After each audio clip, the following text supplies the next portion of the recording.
night, I was grabbing a piece of pizza and I hear this music coming out and I'm like, yeah, that's pretty cool. Like, there's a bit of hip hop.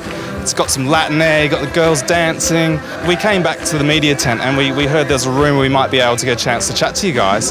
So guys, you've obviously been together for ages. It's been, what, since 92? 95. 95. 15 years yesterday. It was our birthday yesterday. Yeah, happy birthday. I tried to find a cake around the festival site to kind of like, hey guys, but there wasn't any of They us. don't sell a lot of birthday cakes around here, Should have unfortunately. bought us a meat pie or something. Well, I'll get a candle in a meat pie and You guys are pretty well fed here though. What's the VIP experience as an artist out the back here? You get free juice, you get free coffee. Beet juice. Yeah. I mean, only the best. Only Living the large. bestest, yes. Beet Little juice. cubicle rooms that you can put your stuff in.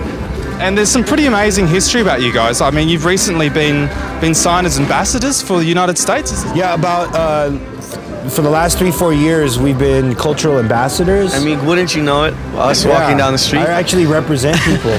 The quote that I heard is that when you go drive down LA, you've got all these different people, pumping out music like Spanish music and all these different influences, hip hop, rock. And how do you approach your musical style to actually make it work and not get too lost in the moment?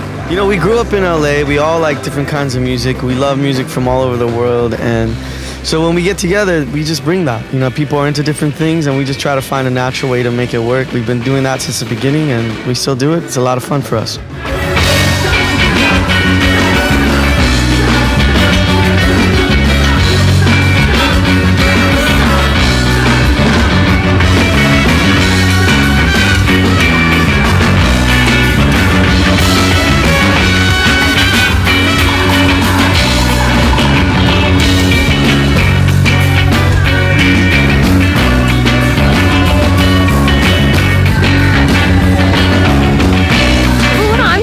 about is you guys just have been going to some like really remote locations for your concert. You've done like Malaysia, I think, and Thailand and Vietnam. Have you drawn any inspiration from the cultures that you visited there in terms of your new album? I think one of our main focuses is when we go to these places, we get to jam with local musicians and listen to a lot of the local music.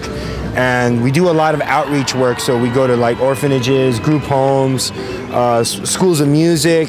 So for us, it's like we're students too, and we go out there and pick up all kinds of different sounds that I think for the most part are really off the radar for people in the States. One of the things I heard about, obviously, was the auspicious date on which your second album was released. Yeah. And I mean, obviously, the political connotations of what happened there, but... Well, when our second album was released on 9/11, and basically the whole machine, as far as the music industry is concerned, got shut down.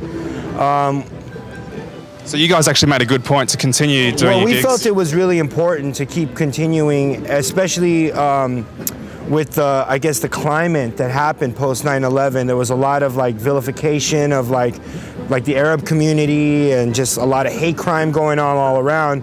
A week after 9/11, we actually played in New York at the Bowery Ballroom, and it was a sold-out performance. And people were actually coming up to us, thanking us that we came through. It was necessary.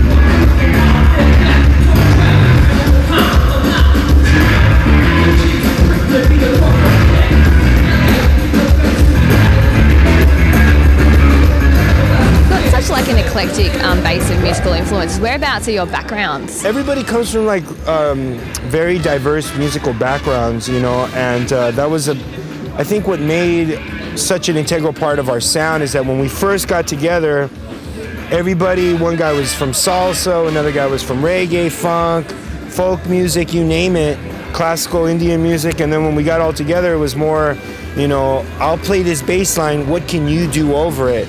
And that's what created the sound, So what's for the future then? I mean, you've achieved so much already. What's left to tick off the box? Well, I think just keeping, recording. We have a CD out right now, like Cheeto said, it's called Fire Away. Next month, we do a lot of press in LA. It comes out in the States. It came out here first to coincide with our visit here in Australia. And then we go to China this year. We actually have a gig in Mongolia. So I'm looking forward to Yak Milk. And That's fun. Well, it was an absolute pleasure to meet you guys. Beck, do you have any last words? No, thanks guys. Catch you tonight.